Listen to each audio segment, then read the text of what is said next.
فردوس الرحمن ظلال فردوس ቤት ሆነ ምንኖረው የበለጠ ምንጨነቀው ምናስበው በግላችን ለምንሰራው ቤት ነው ወይስ ለተከራየንበት ቤት? የቱ ነው? እንነጋገር እንጂ ለነገሩ ሁላችሁም ቤት አላችሁ መሰለኝ ማሻአላህ። የኪራይ ቤት ምን እንደሆነ አጣቆትም። በሐቂቃ ምናስበው ምንጨነቀው የግል ይዞታ ከያዘን የኪራይ ቤቱ ነገ ለቀነው ነው ምንወጣው። ባለቤቱን ሊያስወጣን ይችላል፣ ሌላ ሰው ነው የሚገባው። እስካለሁበት ጊዜ ድረስ ብቻ ልንከባከበው ነው እንጂ ምን አገባን ነው። ቢፈርሳ ይመለከተን፣ ባለቤቱ ይጨነቀበት ነው። ያኛውስ የኛ ገንዘብ ነው። እንደዛ ከሆነ ዱንያም አሁንም ኪራይ ላይ ያለ ነው በሐቂቃ። አላህ ስለ ሰዎች ሲናገር ምን ይላል በዚህ ቦታ? ፈበሽር ዒባድ ባሮቼን አበስራቸው፣ መልካም የምስራችን ንገራቸው። አለዚነ የስተሚዑነ አልቀውል እነዚያ ንግግሮችን የሚሰሙ የሚያዳምጡ የሆኑት ናቸው። ከሰሙ በኋላ ግን ፈየተቢዑነ አሕሰና ከስሜታቸው ጋር የገጠመው ወይም ደግሞ በሸይኻቸው በኩል የመጣው ሳይሆን ያለው እጅግ የተሻለውን መልካሙን የሚከተሉ የሆኑት ለዱንያቸው ለአኺራቸውም ሊጠቅማቸው የሚችለው እውነታውን መልካሙን ብቻ መርጠው ከስሜታቸው ጋር ሄደም አልሄደ ያን የሚከተሉ ለሆኑ ባሮቼ ብስራቱን ንገራቸው። ብስራቱ ምንድነው? ኡላኢከ አለዚነ ሀዳሁሙላህ ወደ ቅን ጎዳና የመራቸው ተውፊቅን የለገሳቸው ማለት እነሱ መሆናቸው። ወኡላኢከ ሁም ኡሉል አልባብ እነሱ ማለት የአእምሮ የልቦና ባለቤት ልብ ኖሯቸው ሱጁድ ላይ የሚያረጉት ሁለቱ ዱዓ ምን ነበር? ያ ሙቀሊበል ቁሉብ ሰቢት ቀልቢ ዐላ ዲኒክ ወያ ሙሰሪፈል ቁሉብ ሰሪፍ ቀልቢ ዐላ ጣዓቲ። ልቦችን እንደፈለክ የምትገለባብጥ እንደፈለክ የምታዟዙር ጌታ ሆይ በዲንህ ላይ ጽናቱን ስጠኝ፣ ባንተ ትእዛዝ ላይ ልቤን ቀጥ አድርግልኝ ይሉ ነው።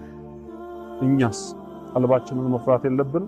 ወንጀል የሌለበት ነብይ ይሄን ዱዓ ካደረገ ወንጀል የተሸከምነው እኛስ የቀልብ ጉዳይ ሊታሰብበት ይገባል። እነዚህ አራቱ ዋና ምክንያት ይሆናሉ ብለን ከተማመንን ለቀልብ ጉዳይ ትኩረት እንድንሰጥ ወደ መፍትሄው እንግባና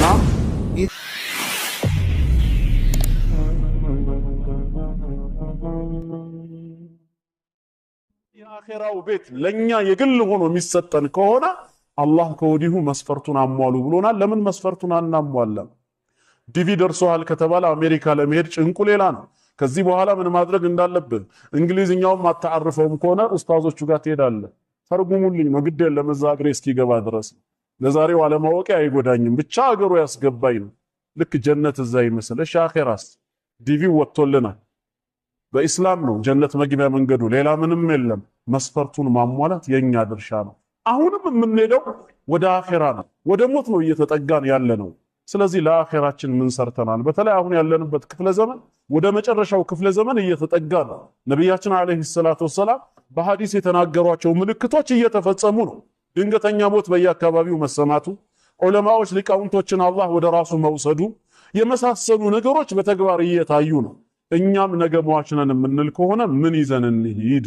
ኢንሻአላህ ይሄን በተመለከተ አጠር ያለ ርዕስ አለኝ። ኢስላሁል ቁሉብ ልብን ማስተካከል ልብን ማበጀት። ምክንያቱ ምንድነው? አላህ በቃሉ ስለተናገረ ነው።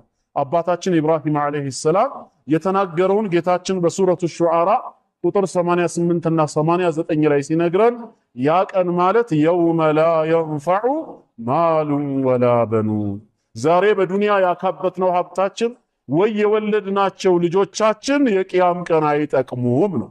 የቂያም ቀን ከዛ ጭንቅ በሀብት መገላገል አይቻልም። የቂያም ቀን ከዛ ጭንቅ በወለድናቸው ልጆች ፊዳ ሰበብ ነፃ መውጣት አንችልም። እንደውም በሌላ ሐዲስ ተነግሮናል። አባት ልጁን ያገኘውና በአባትነት ሐቅ ልጁን ይጠይቀዋል። እንደው ለዛሬ ከጭንቁ ቀን ነፃ ወጣ ዘንድ እኔ ዱንያ ላይ ላንተ ብዙ መልካም ነገር ውዬልሃለሁ፣ በዛ አባትነት ሐቅ ይሁንብኝ፣ አንድ ሐሰና ስጠኝ ይለዋል። መቼም ልጅ ተጠይቆ እምቢ አይልም አይደለ? ግን ክስተቱን የሚያውቁት ረሱል ሰለላሁ ዐለይሂ ወሰለም ምን አሉ? ልጅ በአጸፋው የሚመልሰው አባቴ ሆይ በልጅነት ሐቅ ዛሬም ጠይቀሃለሁ። ዱንያ ላይ ተንከባክበህ እንዳሳደከኝ እንዳዘንክልኝ ዛሬም አንድ ሐሰና ስጠኝና እኔ ልለፍልዳለሁ። አላህ ምድራዊ ወዳጆች ይላል በዲን አልኢስላም በኢማን መንገድ ሳይሆን በጥቅም በዝምድና በመሳሰሉት ነገር የተገነባቡ ምድራዊ ወንድማሞች ምድራዊ ወዳጆች የዛን ቀን ከፊላቸው ለከፊሉ ጠላት ነው የሚሆኑት ነው። ዛሬ አብረህ ትጠራራለህ፣ ትገባበዛለህ፣ አብረህም ብዙ ነገር ትረዳዳለህ። የቂያም ቀን ግን ከፊሉ ለከፊሉ ጠላት ነው። ኢለል ሙተቁን በተቅዋ መንገድ የተገናኙ ሙስሊም ወንድማሞች ብቻ ሲቀሩ በላ ኢላሃ ኢላላህ መስመር ማለት ነው። ያ ከሆነ ምን አዘጋጅተናል ለአኺራ? ልባችንን ምን ያህል አስተካክለናል ነው። ለምንድነው ስለ ነፍስያ መናገር ያስፈለገው ቢባል አላህ በዛ ቀን ላይ ልጆችም እንደዚሁም ገንዘብም አይጠቅምም ካለ በኋላ ኢላ መን አተላህ ቢቀልቢን ሰሊም ነው ያለው። ሰላማዊ የሆነ ልብ ይዞ አላህ ዘንድ የመጣ ሰው ብቻ ሲቀር ነው። ስለዚህ ቀልባችን ሰላማዊ እንዲሆን የሙእሚን ልብ እንዲይዝ ምን ማድረግ አለብን? ይሄ ነው ጭንቀታችን። ለቀልብ ትኩረት መስጠት የሚገባን በብዙ ምክንያት ነው። አንደኛ አላህ ከሁሉ በፊት የሚመለከተው ልባችንን መሆኑን የሥራችንን ብዛት አይደለም፣ ወይም የሥራውን አይነት አይደለም። አላህ መጀመሪያ የሚያየው ቀልብን ነው። ረሱል አለይሂ ሰላቱ ወሰላም ከአቢ ሁረይራ ረዲየላሁ ዐንሁ በተላለፈው ሐዲስ ምን ብለዋል? ኢነላህ ተዓላ ላ የንዙሩ ኢላ ሱወሪኩም ወአምዋሊኩም። አላህ ወደ ቅርጾቻችሁ ማማር ወይ ወደ ንብረቶቻችሁ መከማቸትና መብዛት በፍጹም አይመለከትም። ወላኪን የንዙሩ ኢላ ቁሉቢኩም ወአዕማሊኩም። ነገር ግን አላህ የሚመለከተው ወደ ልቦቻችሁ ጥራትና ወደ ስራዎቻችሁ ነው። ልባችንን ማጽዳት ከኛ ይጠበቃል። አላህ የሚያየው ስፍራ ምንድነው? ልብ መሆኑ ነው። ስለ ልብ ትኩረት መስጠት ያለብን ከዚህ አንጻር ነው። ሁለተኛ ደግሞ ሌላው ምክንያት ሰላሁል ጀዋሪህ ቢሰላሂል ቀልብ፣ ውጫዊ ማንነታችን ወይም አካላችን የሚስተካከለው በቀልብ መስተካከል ሰበብ መሆኑ ነው። ቀልብ ካልተስተካከለ፣ ቀልብ ከተበላሸ በፍጹም ውጫዊ ማንነታችን ሊስተካከል አይችልም። ሰዎች ዋናው ውስጥ ነው ይላሉ። ዋናው ውስጥ ነው፣ ትክክል ነው። ግን ውስጥ ከተስተካከለ የዛ ምልክቱ ውጫዊ ማንነታችን ይስተካከላል ነው። ውጪው ከተበላሸ ግን ውስጡ ላይ ችግር እንዳለ በራሱ ጥቆማ ነው። ነቢያችን አለይሂ ሰላቱ ወሰላም ሲናገሩ በአንድ ሐዲሳቸው አላ ወኢነ ፊል ጀሰዲ ሙድጋ ብለዋል። አዋጅ በሰውነታችሁ ውስጥ የሚላመጥ የሆነ ቁራጭ ስጋ አለ። ኢዛ ሰላሐት ሰላሐል ጀሰዱ ኩሉ፣ እሷ ከተስተካከለች ከበጀች ሙሉ ሰውነታችን ይስተካከላል። ወኢዛ ፈሰደት ፈሰደል ጀሰዱ ኩሉ፣ እሷ ከተበላሸች ሙሉ ሰውነታችን ይበላሻል። አላ ወሂየል ቀልብ፣ አዋጅ ንቁ፣ እሷም ልብ ነች አሉ። ልብ በኢማን በተቅዋ በተወኩል በመሐባ ከተስተካከለ ሌላው ሰውነት ደግሞ ዒባዳን በአግባቡ በማከናወን ሳይከብደው ሳይቸግረው ይስተካከላል ነው። ልብ ላይ ግን እነዛ ነገሮች ከደከሙ ውጫዊ ማንነታችንን ዒባዳን በአግባቡ ለመፈጸም ያቅተዋልና ቅድሚያ የልብ ጉዳይ ይታሰብበት ነው። መሆን ያለበት ለልብ ነው ቅድሚያ የምንሰጠው ነው። እንደዚሁም ሌላው ልብን መሰረት የምናደርገው ለምንድን ነው?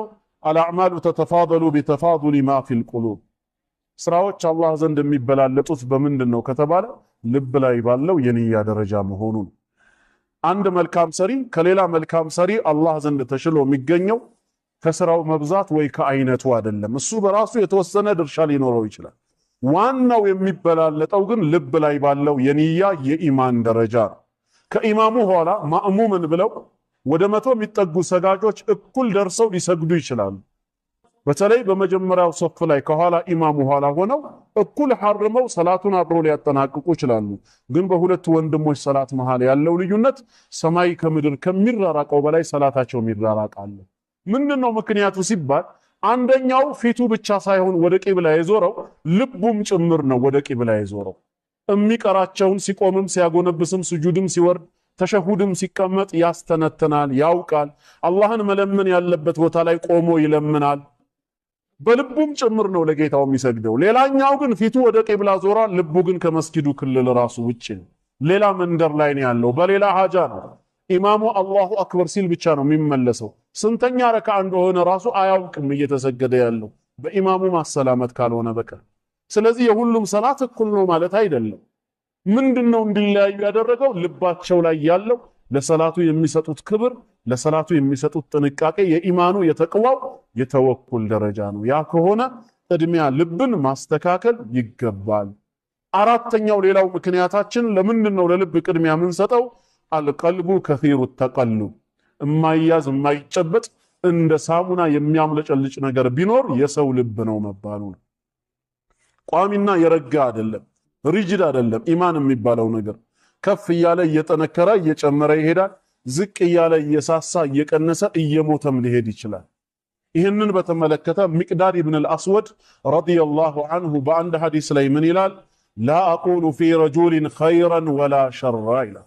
ከዚህ በኋላ እኔ ለማንም ሰው ቢሆን ጥሩነትም ሆነ መጥፎነት ምስክር አልሰጥም አለ ለሰዎች ሐታ አንዙረ ማ ዩኽተሙ ለሁ ኻቲማው ምን እንደሆነ እስክመለከት ድረስ ስለ ሰዎች ጥሩነት መጥፎነት በፍጹም አልመሰክርም። ዛሬ ጥሩ ናቸው ያልኳቸው ነገ መጥፎ ሊሆኑ ይችላሉ። ዛሬ በመጥፎነት የመሰከርኩባቸው ነገ ጥሩ ሊሆኑ ይችላሉ።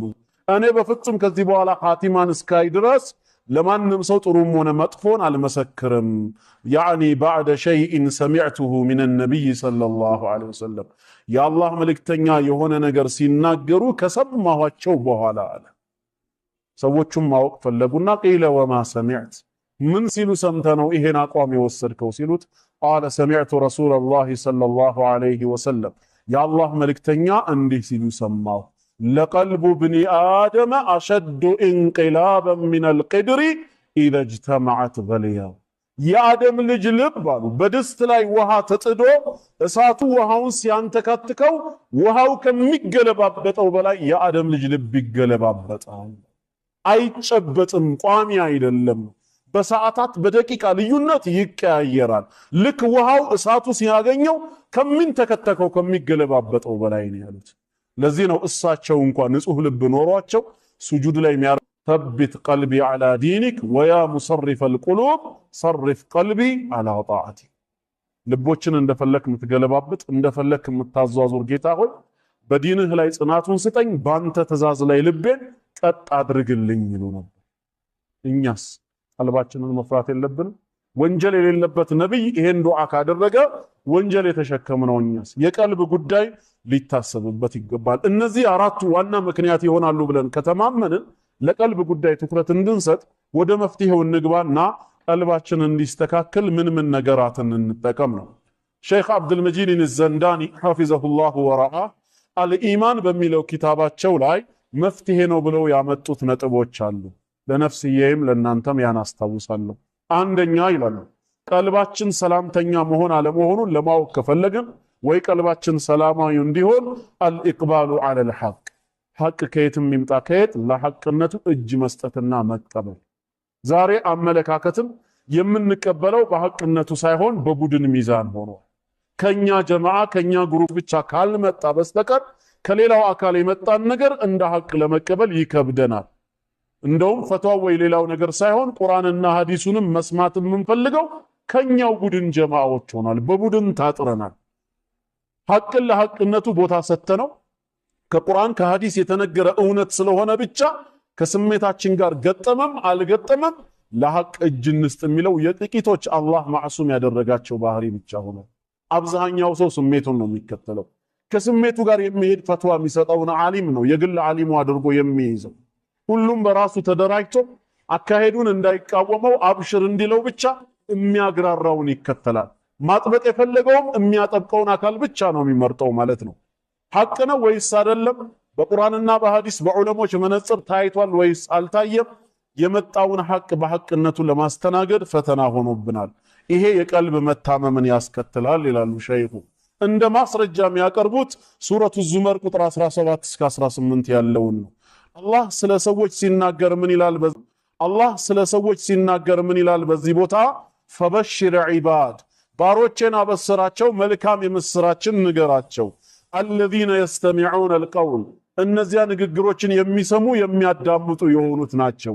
ከሰሙ በኋላ ግን ፈየተቢዑነ አሕሰና ከስሜታቸው ጋር የገጠመው ወይም ደግሞ በሸይኻቸው በኩል የመጣው ሳይሆን ያለው እጅግ የተሻለውን መልካሙን የሚከተሉ ሊሆኑታል። ለዱንያቸውም ለአኼራቸውም ሊጠቅማቸው የሚችለው እውነታውን መልካሙን ብቻ መርጠው ከስሜታቸው ጋር ሄደም አልሄደ ያን የሚከተሉ ለሆኑ ባሮቼ ብስራቱን ንገራቸው። ብስራቱን ምንድነው? ኡላኢከ አለዚነ ሀዳሁሙላህ ወደ ቅን ጎዳና የመራቸው ተውፊቅን የለገሳቸው ማለት እነሱ መሆናቸው። ወኡላኢከ ሁም ኡሉል አልባብ እነሱ ማለት የአእምሮ የልቦና ባለቤት በገረልኝ ማለት። እኛም ከነዛ ጀማዓ መሆን ከፈለግን ሐቅ ከየትኛውም ጀማዓ በሚነገረን ሰዓት ሐቅን በሐቅነቱ ለመቀበል ማዘጋጀት አለብን። ይሄንን የሚነግረን ጀማዓ ከየትኛው ጀማዓ ነው? ከነዛ ጀማዓ ነው ወይስ ከነዚህ ነው የሚለው አይደለም። የሚነገረው ነገር ከአላህ ቃልና ከመልእክተኛው ሱና የገጠመ ነው? ከረሱል ሰለላሁ ዐለይሂ ወሰለም ፈለግ ጋር አብሮ ቢሄድ ነው ወይስ የሚቃረን?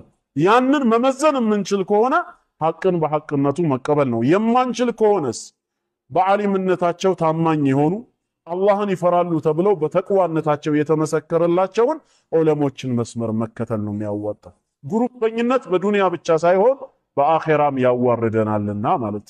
ስለዚህ ሐቅን በሐቅነቱ የሚቀበል ልብ ካለን ልባችን ተስተካክሏል ማለት ነው። ነገር ግን የካፊሮች ልባቸው የታመሙ በሽተኛ ልብ ያላቸው ሰዎች መለያ ባህሪው ሁሌም ከሐቅ መሸሽ ነው። አላህ እንዳለው ሱረቱል አንዓም ላይ ወማ ተእቲህም በፍጹም አትመጣቸውም ይላል ሚን አየትን ሚን አያት ረቢህም ከጌታ አንቀጾችም ሆነ ተአምራቶቹ አንዱም አይመጣላቸውም ኢላ ካኑ ዐንሃ ሙዕሪዲን ከዛ ከሚመጣላቸው ተአምር ወይ አንቀጾች ችላ ብለው የዞሩ ቢሆን እንጂ። ለምንድን ነው ችላ ያሉት? ስላላሳመናቸው ሐቅ ስላልሆነ አይደለም። ሐቅ ነው ግን ከስሜታቸው አይገጥሙ፣ ፍላጎታቸውን አያሳካም። አይሁዶች አብዛኛዎቹ ነቢያቶች ያስተባበሉት ከፊሎቹን የገደሉት ለምንድን ነው? ነቢያቶቹ ይዘውት የመጡት ትምህርት የተድበሰበሰ ግልጽ የሆነ ስላልነበረ አይደለም። አፈኩለማ ጃአኩም ረሱሉን ቢማ ላ ተህዋ አንፉሱኩም ያ ነው መነሻ ምክንያቱ።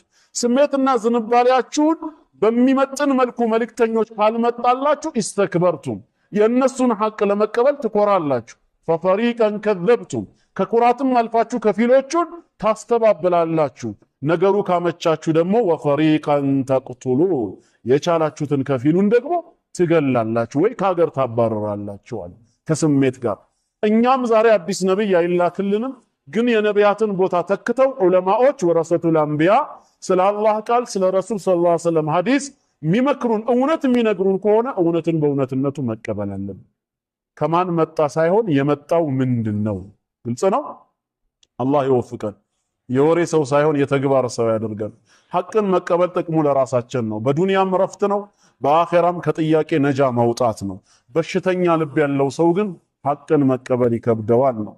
ሁለተኛው ምክንያት ያሉት ደግሞ መፍትሄ አድርገው ያቀረቡት ሑቡል ሐቂ ወንሽራሁ ሰድሪ ሊልኢስላም እውነትን ማፍቀር መውደድ፣ ልባችንን ወይም ደረታችንን ኢስላምን ለመማር ዝግጁ ማድረግና ማስፋት አለብን።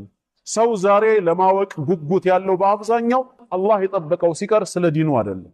ስለ ፖለቲካ ማወቅ ይፈልጋል፣ ስለ ወቅታዊ ጉዳይ። የሰሜኑ ጦርነት ከምን ደረሰ? ሁሌም ያስጨንቀን እሱ ነው። ስንመሽ ቤታችን እንገባለን፣ ዜና እንከታተላለን። ትላንት እንትን ከተማ ነበሩ፣ ዛሬ የት ከተማ ደረሱ? ስንት ኪሎ ሜትር ቀራቸው አዲስ አበባ ሊገቡ? ሁልጊዜም በወቅታዊ ዙሪያ ሙሰጠፍ ሆኖናል። ዛሬ የሞተውም ምን ያህል እንደሆነ ከመከላከያው ከሚሊሻው ወይም ከዛ ከትግራይ በኩል ያለው ወይ በሌላ አጠራር ጁንታ ከሚባለው ስለ እያንዳንዱ ነገር ሀታ ሻይ ቤት እንኳን ቁጭ ብለን የምንነጋገረው በፖለቲካ ዙሪያ ሆናል። ለምን? ወቅታዊ ነው ይባላል። የዲኑስ ቀስ ብሎ ይደርሳል ነው ወይስ ወቅታዊ አይደለም ጊዜ አልፎበት